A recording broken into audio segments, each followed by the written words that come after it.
Sydney is the most expensive capital city in Australia. New data has laid bare just how high rents are across Sydney, particularly in the unit market, and there are no signs of things slowing down. Sydney's rental madness has hit a new low, with an enclosed balcony in the city advertised for more than $350 a week. Sydney, the glittering harbour, the iconic Opera House, the sun-kissed beaches. It's the postcard image of Australia, the dream destination for millions. But behind that glossy facade, a dark and desperate reality is unfolding. A crisis so severe it's turning the Australian dream into a living nightmare for millions of its own citizens. What if I told you that in one of the richest cities on earth, people are being forced to live in conditions that would shock the third world? That the simple act of finding a roof over your head has become a brutal, soul-crushing battle. A real-life Hunger Games where the odds are permanently stacked against you. We're not talking about a few people doing it tough. We're talking about a systemic breakdown. A housing market so broken, so grotesquely unaffordable, that it's forcing ordinary, hard-working Australians into the most desperate measures imaginable. From living in tents in public parks to hot bedding with 20 strangers in a 2-bedroom apartment, this is the real Sydney, the one you won't see on the tourist brochures. Today, we're going to lift the lid on the absolute scandal of Sydney's rental crisis. We'll show you the shocking lengths people are going to just to survive, and we'll expose the political failures and corporate greed that have turned a basic human right into an unaffordable luxury. This is the story the government and the real estate industry don't want you to see.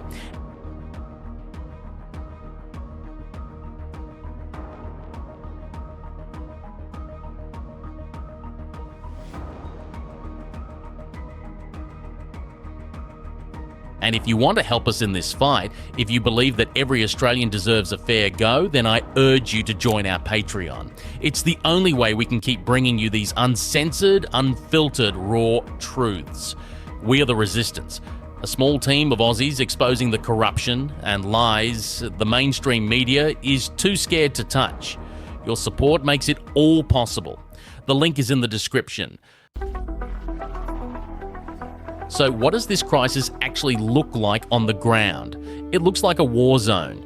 It looks like scenes you'd expect from a post-apocalyptic movie, not a modern first world city. We've all seen the videos. 100, sometimes 150 people snaking down the street, queuing for hours in the rain, just for the privilege of inspecting a tiny, overpriced apartment. It's a humiliating, degrading spectacle. A human cattle call where you're sized up, judged and pitted against your fellow citizens in a desperate scramble for shelter. These aren't luxury penthouses they're fighting over. We're talking about mould-infested dog boxes, apartments above noisy pubs, places with no windows, no privacy, no dignity. And for this, you're expected to hand over a median rent of $750 a week for a unit, or a staggering $830 for a house. It's the most expensive city in the entire country, with unit rents jumping nearly 10% in the last year alone. Sydney is the most expensive capital city in Australia to rent, with the median price for a unit costing $750 a week, while homes on average are $830 a week. The market is so tight, the vacancy rate is sitting at a ridiculously low 1.7%. A healthy market should be around 3 to 3.5%. This isn't a market, it's a feeding frenzy, and the real estate agents are the sharks. They've turned renting into a high-stakes auction. Rent bidding was made illegal in New South Wales back in December 2022, but it's a complete joke. It's still happening everywhere, just behind closed doors. Agents are exploiting loopholes, encouraging tenants to make secret offers above the advertised price. We've seen properties go for $175 a week, more than what they were listed for. It's a rigged game designed to squeeze every last drop of blood from desperate renters. And if you don't play along, you don't stand a chance. People are so desperate, they're offering 6 months rent in advance, they're faking references, they're doing whatever it takes to get a foot in the door. This isn't a housing system. It's a system of exploitation. 40% of them, so 4 in 10, are doing something drastic in order to cope with this very high cost of rent right now. The biggest things people are doing is moving to cheaper accommodation. That's 13% of renters. 8% are choosing to move in with friends or family, and 7% are asking friends and family for financial help to cope with this very high cost of rent right now. And if you can't win the rental Hunger Games, what then? What happens when you're priced out, pushed out, and left with nowhere to go? You're forced into the shadows, into a hidden world of desperation and exploitation that is thriving in the dark corners of this city. This is where it gets truly shocking. We're talking about hotbedding. It sounds like something from a dystopian novel, but it's happening right now in Sydney. People are paying to rent a bed, not a room. A bed they have to share with a complete stranger who sleeps in it while they're at work. It's a 24/7 rotation of human misery. We've found cases of 20 people crammed into a single 2-bedroom apartment. Living rooms are illegally partitioned with flimsy curtains to create extra bedrooms. In the squalid, overcrowded conditions, 66% of tenants are sharing a single bathroom with more than 2 other people. Think about that. The hygiene, the lack of privacy, the constant stress. It's a recipe for disease and despair. And the health and safety risks are terrifying. Head tenants are deliberately removing smoke alarms to avoid fines from false alarms. There's mold, cockroaches, bed bugs. Tenants are suffering from respiratory issues, depression, and constant headaches. This isn't living. It's surviving. The authorities know about it, but they turn a blind eye. And for many, even this is a luxury they can't afford. The next step down is a tent in a park or the back of a car. Homelessness services are reporting a massive spike in people living in their vehicles. We're not just talking about the stereotypical image of a homeless person. We're talking about single mothers with kids, older women in their 50s and 60s who've been turfed out of their long-term rentals, even people with full-time jobs who simply cannot find an affordable place to live. In 2023, over 5,000 Australians were officially recorded as living in their cars, and the real number is likely much, much higher. Tent cities are popping up in the city's most affluent suburbs, a stark and confronting reminder of the crisis that is unfolding right under our noses. Authorities have launched an investigation as experts warn Sydney's housing crisis is only going to get worse. So how did we get here? How did one of the most prosperous cities in the world become a place where its own citizens can't afford a roof over their heads? This wasn't an accident. This wasn't a case of market forces getting a bit out of hand.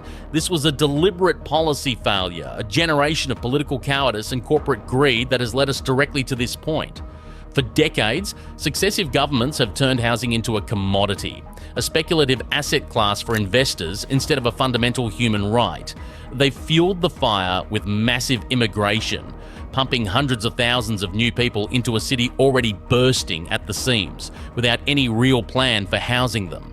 You can't keep adding people to a broken system and not expect it to collapse. They've handed out massive tax concessions like negative gearing and capital gains discounts, which have incentivized property speculation and turned the housing market into a casino. It's a system that rewards wealthy investors for hoarding multiple properties, while ordinary families are locked out. The government is effectively subsidising the very people who are driving up prices and making the crisis worse. And what's their solution? They talk about increasing supply. It's the same tired old line they've been trotting out for years. But what they don't tell you is that the supply they're building is not for you. It's not for ordinary Australians. It's for foreign investors and the wealthy elite. It's endless towers of luxury apartments that sit empty for half the year, while our own people are sleeping in their cars. The New South Wales government's response has been pathetic. They've announced a so-called rental task force with a measly $8.4 million budget. It's a joke. a drop in the ocean. It's a PR stunt designed to make it look like they're doing something, while they continue to serve their masters in the property industry. They offer a few token rental assistance programs, but they're so underfunded and so difficult to access that they're practically useless. This isn't a government that's trying to solve a crisis. This is a government that is actively complicit in creating it. This isn't just a housing crisis. This is a social crisis. It's a generational crisis. It's a betrayal of the fundamental promise of this country. The promise that if you work hard, if you play by the rules, you can build a decent life for yourself and your family. That promise is now dead. It has been sacrificed on the altar of corporate profits and political ambition. I don't know, it's pretty bad. What kind of scam is Sydney running? We're creating a two-tiered society. A society of property haves and property have-nots. A society where your future is determined not by your talent or your hard work, but by whether or not your parents own a home. We are destroying social mobility. We're entrenching inequality. We are telling an entire generation of young Australians that their dreams don't matter, that their future doesn't matter. The social fabric of our city is being torn apart. Communities are being destroyed as people are forced to move further and further out, away from their jobs, their families, their support networks. The cost of living crisis is being supercharged by this rental insanity, leaving people with nothing left at the end of the week. The mental health toll is enormous. The stress, the anxiety, the feeling of hopelessness. It's a silent epidemic that is sweeping through our city. This is not the Australia we were promised. This is not the Australia we deserve. This is a nation that is failing its own people, and we cannot let it continue. So what do? We fight back. We refuse to accept that this is the new normal. We demand that our political leaders start working for us, not for their property developer mates. We need a massive investment in public and social housing. We need to scrap the tax incentives that are turning our homes into a casino. We need to get serious about regulating the rental market with real rent caps and an end to no-fault evictions. And we need a sensible, sustainable approach to population growth. This is not a left-wing issue or a right-wing issue. This is an Australian issue. It's about the kind of country we want to be. Do we want to be a fair and equitable society where everyone has a chance to succeed?